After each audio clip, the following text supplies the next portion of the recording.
Hi guys, welcome back to the Library of Alexandria, and today I will be reviewing Boosh, Golden Son, Book 2 of the Red Rising trilogy by Pierce Brown.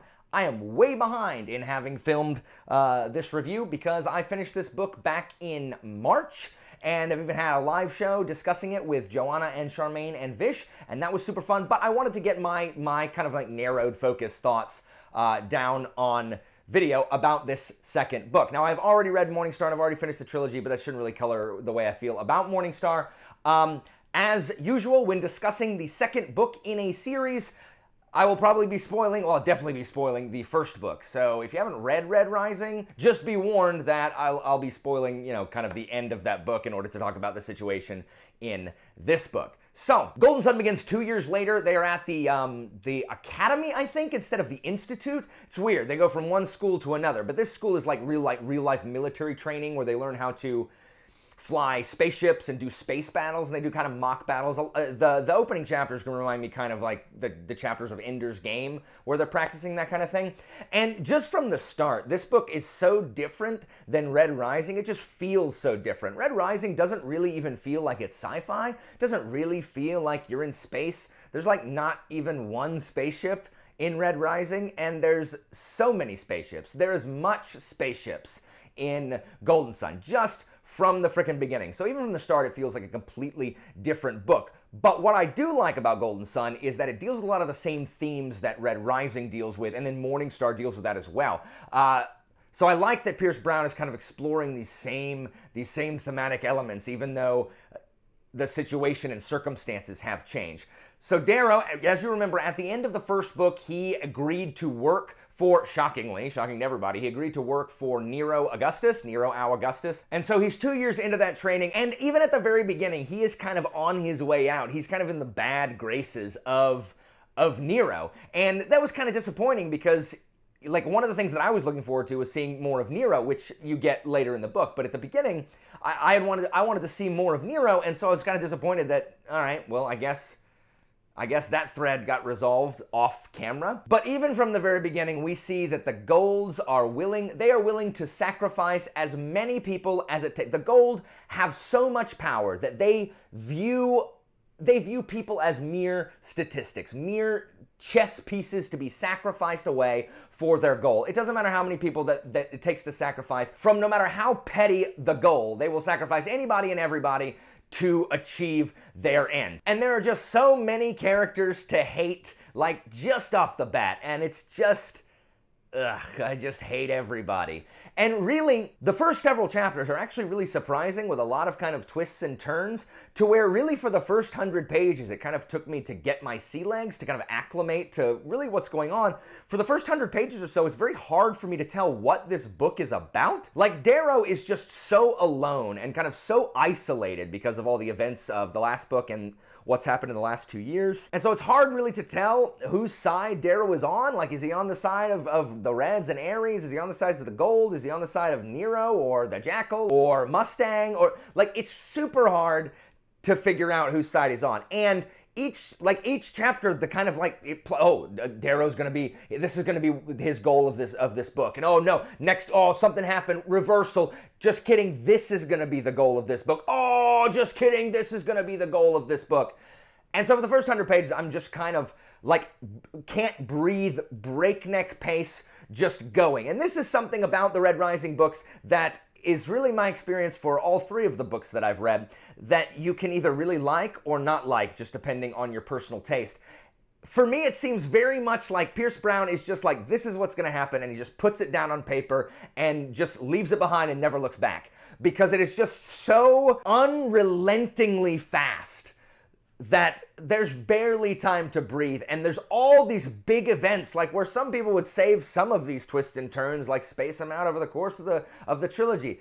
Brown has enough twists and turns for a trilogy packed into each frickin' book, and it's just, it is exhausting. And so actually, it's part of the reason why these books actually take me a really long time to read, is I can't read them for extended periods of time, just because I've got to like process all of the horrible things that are happening at any given time. Like, it's always difficult when you have authors that will definitely know will kill characters and have no problem killing like thousands of people in a single page, it's very stressful to read, because then you don't have that comfort of knowing, like, well, everything's going to work out okay, that you do with a lot of authors. Like, you can be tense and be like, okay, but really the tension comes from how are they going to get out of it, as opposed to are they going to get out of it? It's very, very tiring. But I actually really, really like it. It's just I got to pump the brakes at some point. So speaking of the way of Brown's writing style, I found this in all the books. Brown's prose is some of the most inconsistent prose that I've read. Like, he has these really beautiful, gorgeous, evocative passages, and then, like, on the next page, he'll have a passage that is just like, what? Like, that's the metaphor you went with, or the analogy? And it just feels like really like ham-fisted. And the same thing happens with the dialogue. He has some dialogue that's just freaking hilarious and snappy and really funny, like laugh out loud. And then some dialogue which is just painful, like just not realistic, and it's just bad. Like, especially when it comes to the murderous bullies. Oh my gosh, I'm so tired of murderous bullies, guys. There's a murderous bully in this too. It's just super inconsistent, which, I mean, it doesn't super bother me, but it's just really jarring when I'm like, man, that is really good. And then the next page, I'm like, what? Like, what does this passage even mean? So yeah, for the first half of the book, it doesn't really feel like it, like I felt like the story didn't really know where it was going. I'm sure Brown knew what he was doing, but it just felt really kind of like unmoored for me. But there were some really good things that I liked in the first half. First of all, I like that with Darrow's interaction with both the Golds and the Reds, nothing is simple for Darrow. Like, none of these decisions he's making is simple. Like, his time with the Golds has taught him that the Golds, and this is what one thing he does really well, was showing us the complexity of these Golds. These Golds are supposed to be the bogeymen, the monsters, the tyrants to bring down. But even among the Golds, they're struggling with like what their identity is. Like, remember, they're all kids they're all essentially wealthy patricians in Rome, thrown into the school to prove that they're better than everybody else, having to live up and carry on the legacy of these great noble patrician gold houses. And so they have that same kind of insecurity and stress that any kids that have a lot of pressure from their parents have. And so to watch these Golds, who are supposed to be monsters, struggle with these human emotions and identity crises, and the roles that they're supposed to play outside of their family. He does a really, really good job here. And he also does a really good job showing us that the Reds aren't super different than the Golds as far as their willingness to sacrifice whoever they have to sacrifice to achieve their ends. It's just two separate sides working for different ends, both not caring who dies in the process. There's also some interesting discussions about the role of that media plays in waging war or waging rebellions. I always love, you saw this in my review for Fireborn, I always love talking about propaganda and the way information can be controlled and spun to, influence a populace or oppress through suppression. So I really, really like that. It doesn't ever take kind of a forefront, but I did like that it was at least mentioned, because there's this massive media conglomerate. And one of the main things I like about this series is kind of the political maneuvering. Darrow is walking such a fine line trying to, stage his rebellion from inside. There are so many opposing forces at play, even among the Golds, who are supposed to theoretically be united. They're not, they're fractious. And I like that Pierce Brown seems to know exactly kind of how the human mind works and what drives the human condition, because Darrow is really good at saying the exact right thing to the right person, and kind of knows how to push their buttons and tell people kind of what they want / need to hear. And a character in a book can't really do that unless the writer actually kind of understands and has some kind of insight into the human psyche. And so it just feels, I mean, you're with Darrow. Other people have said this. Darrow is prone to melodrama. Darrow is not super likable. I root for him because I root for his cause, and because some of the Golds are the douchiest douches, and I hate them so much. And I applaud bringing down their, nation of douchebags. But at the same time, I like some of the Golds, and some of the Reds are abhorrent also. But So I'm rooting kind of for Darrow as a symbol more than Darrow himself because he's insufferable. Oh my gosh, he's insufferable. But he is really good at being kind of a leader that people need. So a lot of people look to Darrow for kind of what to do because he is decisive. There are also in between the breakneck pace, there are some really, especially kind of toward the end, but there are some in the first half, these really quiet, vulnerable moments where these, you know, battle-hardened warriors have these quiet moments to kind of talk, and you learn kind of what makes them tick and their insecurities and you know, what kind of they're striving for. And this book, even more than the first one, there's so much character development for a lot of these characters that they feel real, and it just makes it so hard to know who to root for. Obviously, you want the oppression to end, but some of these Golds they're just as human. They just happen to be born into the society they were born in, and a lot of it is a product of their environment. And who knows what would have happened if they had been brought up differently.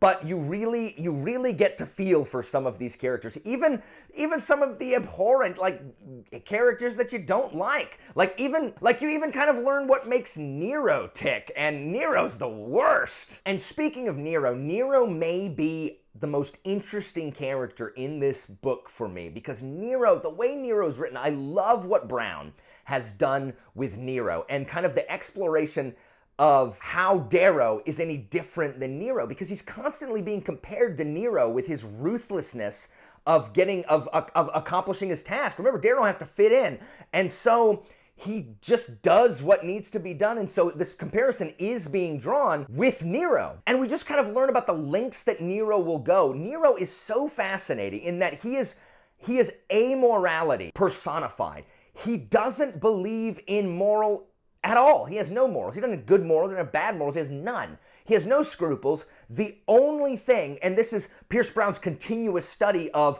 what power is, and Nero is that power personified. He will do anything that needs to be done. He will sacrifice anyone that needs to be sacrificed. He will sacrifice innumerable, countless numbers of lives, if it comes to that, to maintain order, to keep stability in the society, and to obtain and control that power. That is his goal. That is who he is. That is what he will always work for, and everything will serve that goal. Doesn't matter. There is no loyalty, there is no friendship, there's not really even family. No matter what he has to do, this is what's going to happen. And so it's interesting to see kind of the path that Darrow might be on toward that kind of just complete callous, unfeeling nature where all that matters is the goal at hand. And so the book asks, like, what makes Darrow different than the monsters he's planning to destroy? And so I just love kind of the exploration and what the introspection that Darrow has to do. Darrow, who has to believe, like, the only thing that makes this worth it is his belief that the Golds can change. That from what he's seen from his friends, like, and I love the messages and the study of friendship and loyalty and what it means to be family in this book. And Darrow being friends and having this kind of found family. He believes, like, he has to believe that the Golds can change, because otherwise, if the Golds can't change, then he's gonna have to kill every single freaking Gold, like, every single one of them. Like, he's gonna just have to tear the entire Gold Society, every single one of them is gonna have to be exterminated for any of this to work. So what began as this kind of revolution to bring down the society has become much more complicated and nuanced. Brown also asks, as a kind of a way to separate Darrow from the other Golds, or from Nero, is, can we forgive, like, can he, and by extension us, can we forgive those who have betrayed us? Can we offer absolution to those who have wronged us? And not only because, guys, sometimes, and I know this is true of me, sometimes it is much easier for us to offer forgiveness to other people than it is for us to accept forgiveness offered to us. And so can Darrow do that same thing? Can he accept forgiveness for the wrongs that he has done, while being able to extend that absolution and forgive other people. Forgiveness is hard, and forgiveness is really hard among a society that can't even admit that they're wrong, because power and image is really everything. So Darrow is desperately trying to hold on to that humanity that a lot of the Golds seem to have lost. So it's constantly asking, can people change? Can people be better than they are? And is there good among the Golds? And so it also explores what it means to be a slave, not just being owned and put down by these upper classes, but being a slave to kind of your fear or your family or any of these other outside forces that keep you from doing what is right, what you know that you should be doing. And to that end, Darrow continues the policy he had at the Institute, where he refuses to take slaves. Even when defeating his enemies, he refuses to take them as slaves, even these undercolors. He wants people to choose to follow him. And this is because he knows that if he had been forced to work for Ares rather than given that choice, he would have quit by now. The cost is too great for a slave. Like, a slave is just like, I have to be here. I don't want to be here. I'm not gonna try my hardest. It's too hard. I just can't do it. What's the point? I have no agency.